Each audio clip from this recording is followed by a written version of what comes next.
दोस्तों, भारत के प्राचीन इतिहास के रूप में हमारे आज की जो भी जानकारी है उसमें बहुत बड़ा योगदान उन प्राचीन सिक्कों या मुद्रा की है जो उत्खनन में हमें प्राप्त हुए हैं। इन सिक्कों में अपने समय का आर्थिक, सामाजिक और सांस्कृतिक इतिहास छुपा रहता है। नमस्कार दोस्तों, स्वागत है आपका बहुजन जर्नी में। बात उत्कालीन मुद्राओं की है जिस पर विभिन्न प्रकार की आकृति बनी हुई है और उन आकृतियों के बगल में गुप्तकालीन बमही लिपि द्वारा कुछ शब्द अंकित किए गए हैं। लेकिन आज के भ्रमवंशी कलम कसाई लेखक बंधु मुद्रा पर की गई लिखावट का अनुवाद नहीं करके मुद्रा पर चित्रों का गपोड़ विश्लेषण करते फिर रहे हैं। इन लोगों के अनुसार गुप्त वंश के सिक्कों पर राजा रानी का चित्र के साथ साथ मुद्रा के पीछे वाले भाग पर दुर्गा, गंगा, लक्ष्मी, सरस्वती जैसी अलौकिक शक्तियों की आकृति बनी हुई है, ऐसा आज के भ्रमवंशी लेखकों का कहना है। दोस्तों, पुरातात्विक रूप से प्राप्त सिक्कों के ऊपर एक बहुत ही प्रसिद्ध पुस्तक है जिसका नाम है भारतीय सिक्कों का इतिहास। इस पुस्तक के लेखक मान्यवर गुणाकर मूले जी हैं। लेखक महोदय इस पुस्तक के पेज नंबर 28 के अंतिम पैरा पर लिखते हैं कि वैदिक समाज को सोने और तांबे की अच्छी जानकारी थी, मगर चांदी का काफ़ी अभाव था। वैदिक साहित्य में रजत का उल्लेख नहीं के बराबर है। बाद में तांबे की मुद्रा के लिए प्रयुक्त हुए कर्स और पण शब्दों का भी वैदिक साहित्य में कोई जिक्र नहीं है। लेखक द्वारा इस प्रकार का लेखन करने से स्पष्ट है कि वैदिक काल में चांदी और तांबे की मुद्राओं का प्रचलन नहीं था। यानी भ्रमवंशियों की लेखनी में चित भी मेरी, पट भी मेरी और सिक्का मेरे बाप का। पुस्तकीय वैदिक समाज को जब सोने चांदी की धातु की जानकारी थी तो वह ऐसे धातु का प्रयोग मुद्रा या कोई अन्य उपकरण में क्यों नहीं कर पाए? सवाल तो उठेगा ही ना। अगर कहीं कर पाए थे तो कोई पुरातात्विक सबूत प्रस्तुत कर दीजिए, कहाँ पर मिले। बात मुद्रा और गुप्तकाल की हो रही है तो लेखक महोदय द्वारा इस पुस्तक के पेज नंबर 112 पर गुप्त सम्राटों के सिक्के का एक अध्याय है। इस अध्याय में लेखक महोदय लिखते हैं कि एशिया के इतिहास, पुरातत्व विज्ञान, साहित्य आदि के अनुशीलन के लिए 1784 ईस्वी में कलकत्ता में एशियाटिक सोसाइटी की स्थापना हुई। उसके एक साल पहले की घटना है। कलकत्ता के हुगली नदी के समीप काली घाट स्थान से गुप्त स्वर्ण मुद्राओं की एक बड़ी निधि की प्राप्ति हुई थी। वह गुप्त मुद्राओं की पहली निधि थी। उनमें से 200 मुद्राएं गवर्नर वारेन हेस्टिंग्स को भेंट की गई। उसने वे मुद्राएं लंदन में ईस्ट इंडिया कंपनी के संचालकों के पास भेज दी। अंततः उनमें से कुछ मुद्राएं लंदन के ब्रिटिश संग्रहालय और कुछ संग्रहालय में पहुंची तो बाकी मुद्राओं को कंपनी के संचालकों ने गलवा दिया। ऐसा ये महोदय लिखते हैं अपने पुस्तक के पेज नंबर 112 पर। उस समय यूरोपियन विद्वान सहित भारत का कोई भी गपोड़ी समूह यह बताने में समर्थ नहीं था कि ये मुद्राएं यानी कि स्वर्ण मुद्राएं गुप्त सम्राटों की है।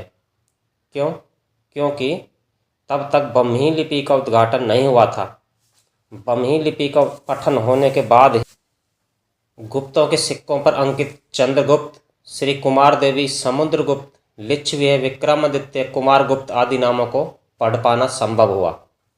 लेखक गुणाकर मूले के अंदर छिपी धूर्तता के कारण पाठकों को सिक्कों पर अंकित वास्तविक नामों से बहुत दूर रहना पड़ गया, क्योंकि उन सिक्कों पर जो लिखावट पाई गई है वह बमही लिपि की लिखावट है। और बमही लिपि की जब लिखावट है तो उस लिखावट द्वारा द्रय, समुद्रगुप्त का जो द्रय है वह और श्री या क्रय का लिख पाना संभव ही नहीं है।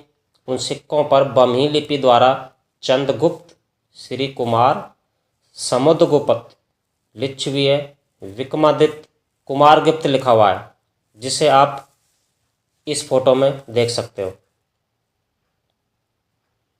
पेज नंबर 114 पैरा 3 में लेखक महोदय पुनः लिखते हैं कि गुप्त शासकों की स्वर्ण मुद्राएं कितने प्रकार की हैं कि इतने प्रकार की हैं कि सबका वर्णन कर पाना यहाँ संभव नहीं है। गुप्त स्वर्ण मुद्राओं के बारे में एक आम बात है कि इनके पूर्व भाग पर हिंद यवन या कुषाण या रोमन सिक्कों की तरह शासकों का विभिन्न रूपों में प्रतिमांकन है और पृष्ठ भाग पर देवी का अंकन है। दोनों ओर गुप्तकालीन ब्राह्मी और संस्कृत भाषा में मुद्रा लेख है, कभी कभी छंदोबद्ध भी है। यहाँ लेखक की धूर्तता पर गौर करें तो लेखक महोदय क्या लिख रहे हैं कि ब्राह्मी लिपि द्वारा संस्कृत भाषा लिखी गई, जबकि आज सभी को पता है, जो भी थोड़ा बहुत ब्राह्मी लिपि को जानते हैं, कि ब्राह्मी लिपि की वर्णमाला में ऋषि की मात्रा यानी रे की मात्रा और बगैर रे की मात्रा के संस्कृत में क्रय प्रयोग होता है, वह क्रय लिखा ही नहीं जा सकता। फिर लेखक महोदय द्वारा अपनी पुस्तक में ब्राह्मी लिपि से संस्कृत लेखन का क्यों भ्रम फैलाया जा रहा है। इसी पुस्तक के पेज नंबर 115 पर आगे लिखते हैं गुणाकर मूले जी कि राजा के हाथ में कुछ है जिसे वह रानी को दे रहा है। रानी की आकृति के पीछे उसका नाम श्री कुमार देवी या कुमार देवी श्री लिखा है। राजा के बाएं हाथ के नीचे उसका नाम चंद गुप्त लिखा हुआ है और पृष्ठ भाग पर सिंहासनी देवी का प्रतिमा अंकन है और लिच्छवी लेख है। सिंहवाहिनी दुर्गा लिच्छवियों की कुल देवी रही होगी। अब ये पैराग्राफ तो इन्होंने लिख दिया, उसका लिप्यांतरण भी कर दिया और ये करके उन्होंने कितना बड़ा भ्रम फैलाया है, इसका अंदाज़ा आम पब्लिक को नहीं हो सकता दोस्तों। असल में इस मुद्रा की वास्तविकता कुछ और ही है। इस मुद्रा पर ब्राह्मी लिपि में चंद्रगुप्त नहीं बल्कि चंद्रगुप्त लिखा है। आप भी इस बात से बिल्कुल आश्वस्त हो लें कि ब्राह्मी लिपि के लेखन में त्रय त्रिशूल वाला जैसे संयुक्त व्यंजन का स्वरूप ब्राह्मी वर्णमाला के किसी भी व्यंजन का बनना नहीं होता है, जैसे क्रय द्रय ध्रय प्रय ब्रय म्रय आदि, क्योंकि ब्राह्मी लिपि की वर्णमाला में संयुक्त व्यंजन यानी छह छत्रीय त्रय त्रिशूल ज्ञानी नहीं है। वहीं मुद्रा के पीछे भाग पर जो लिखा है, लेखक उसके बारे में सरासर झूठ बोलकर भ्रम फैला रहा है। उस मुद्रा के पीछे भाग पर लिच्छवी लिखा है। जो महिला सिंहासन पर बैठी है वह महिला चंद्रगुप्त की कुमार देवी मतलब पत्नी है। पूर्व काल में हर महिला का दो नाम होता था, जैसा आज भी होता है। कहीं भी आप देख लोगे कि जब कोई भी महिला होती है, जब जन्म लेती है तो उसके माता पिता उनका नामकरण करते हैं और जब उसी महिला की शादी हो जाती है तो ससुराल पक्ष भी उनका अलग से नामकरण कर देते हैं, अपनी तरफ से कुछ प्यार से बोलने लग जाते हैं। यानी कि एक नाम जन्म के बाद माता पिता के द्वारा दी गई कुमार देवी है, तो दूसरा शादी के बाद सास ससुर द्वारा दिया गया नाम लिच्छवी है। वस्तुतः चंद्रगुप्त की पत्नी कुमार देवी लिच्छवी गणराज्य की पुत्री थी। इस वजह से कुमार देवी की शादी जब गुप्त राजकुमार से हुई तो उस रानी का संबोधन लिच्छवी वाली यानी कि लिच्छवीय भी किया जाने लगा। लेकिन ये लेखक महोदय ने इस चित्र में अंकित मूर्ति लिच्छवी को सिंहवाहिनी दुर्गा बना दिया।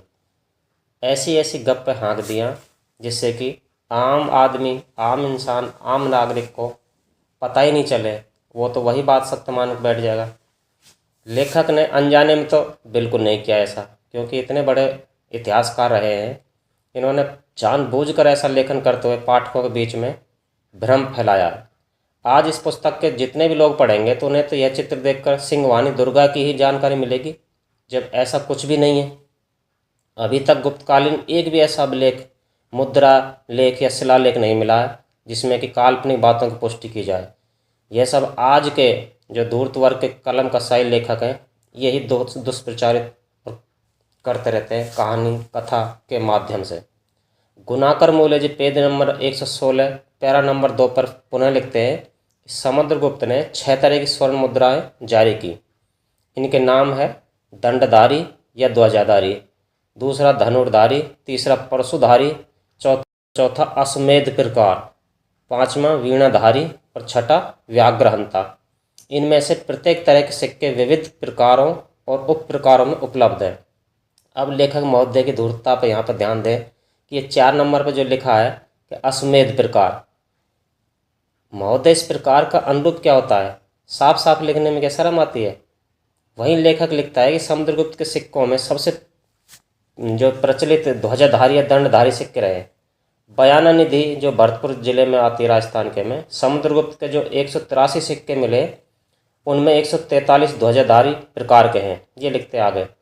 इन सिक्कों के अग्रभाग पर राजा बाईं ओर खड़ा है और उनके कान में कुंडल, छाती पर हार और हाथ में कड़ा है। वह टोपी, कोट और पतलून पहने हैं। उसके बाएं हाथ में दंड या ध्वज है। बाएं हाथ के नीचे समुद्र शब्द है और छंदोबद्ध मुद्रालेख शब्द है। समर सत वितत विजयो जित रिपुर जिते दिवम जयति, यानी कि सर्वत्र विजयी राजा जिसने सैकड़ों युद्धों में सफलता प्राप्त की और शत्रु को पराजित किया, स्वर्ग श्री प्राप्त करता है।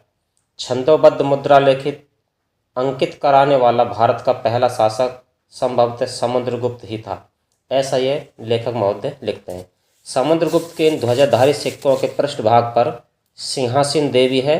उसके बाएं हाथ में कॉर्नुकोपिया और दाएं हाथ में पास है। साथ ही मुद्रा लेख है जिस पर पराक्रम है लिखा हुआ है। अब यहाँ मुद्रा पर लिखित लेख को देखें, आप लोग भी देखो और इस लेखक की धूर्तता और या मूर्खता पर ध्यान दें।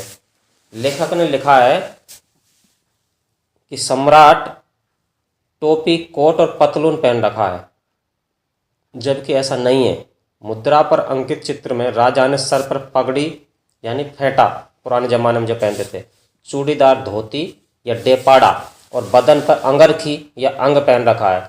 लेकिन यहाँ लेखक की लेखनी की असावधानी कहें या लेखक द्वारा सामान्य लोगों को भ्रमाने की सावधानी करें, दोनों परिस्थिति में जो पढ़ने वाले हैं पुस्तक को, उनकी भावना के साथ खिलवाड़ किया गया।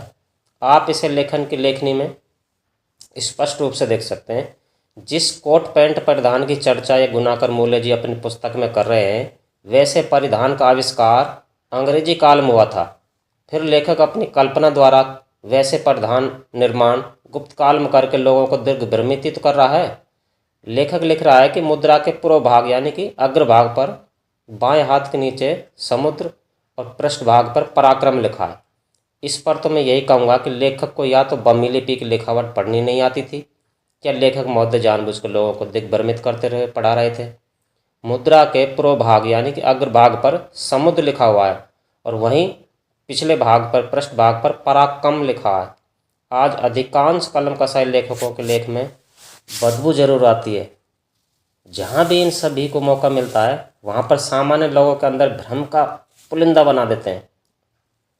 यह मुद्रा जिस कलाकार ने बनाई होगी उसने इस मुद्रा का अंकित लिखावट की आकृति को खूबसूरती बनाने के लिए लिखावट की वर्णमाला को थोड़ा कर्सिव बनाने का प्रयास किया है। लेकिन किसी लिखावट को कर्सिव यानी घुमावदार करने का अर्थ यह थोड़ा होता है कि लिखावट का उच्चारण अनुवाद ही बदल दिया जाए। अब आप लोग यहाँ पर देखिए, ये समुद्र की लिखावट पर ध्यान दो। कलाकार है जो जिन्होंने भी ये सिक्के बनाए, उन्होंने समुद्र के मुंह के जो आगे ये लिखा हुआ है इसको थोड़ा कर्सिव किया है। इसका मतलब क्या, इसका उच्चारण भी मुरु कर दें। आप तो समुद्र के द का कर्सिव आकार देखकर जब द्र कर सकते हैं तो इस मैं की लिखावट का क्या करेंगे। उसी प्रकार कलाकार ने यानी जो सिक्कों को जिन्होंने चित्रकारी करी है सिक्कों पर, उसने पराक्रम को सुंदर दिखाने के हेतु पराक्रम के नीचे एक लाइन खींच दी, जो लाइन कै के निचले भाग को छू रही है। आप भी देख सकते हो इसको। लेकिन यहाँ तो आपने सभी पाठकों को अपनी लेखनी से भ्रमित कर दिया और उसको पराक्रम ही बना दिया। वहीं लेखक महोदय मुद्रा के अग्रभाग पर छंदोबद्ध लेख यानी कि समर सत्य वितत विजयोजित रिपुरजितो दिवम जयति लिखा हुआ बता रहे हैं। अब आप लोग देखिए इस मुद्रा को, ये कितनी बड़ी है। इसके आकार को देखकर क्या यह लगता है कि इस मुद्रा पर इतना बड़ा छंदोबद्ध लेख आ सकता है। यहाँ जरूर लेखक का पठनीय अनुवाद किसी दुर्भावना से प्रेरित है। गुप्तकालीन इस मुद्रा का संपूर्ण लेख का लिप्यांतरण नागरी लिपि में इस प्रकार है, जो मैं आपको बताता हूँ। समरगत वितत, बस इतना ही लिखा हुआ है। अब यहाँ ध्यान दें कि इस मुद्रा पर समरगत वित का ग इतना स्पष्ट पठन होने के बाद भी लेखक ने उसे ग नहीं स में क्यों बदल दिया। आखिर ग को स करने से लेखक को कौन सा गुप्त एजेंडे की छुपी हुई साजिश को सफल करना है, यह जानने के लिए देखते रहिए बहुजन जर्नी। अंत तक वीडियो देखने के लिए आप सभी का बहुत बहुत शुक्रिया है। आप लोग खुश रहें, मस्त रहें, स्वस्थ रहें। तब तक के लिए जय भीम, जय संविधान, नमो बुद्धाय। धन्यवाद।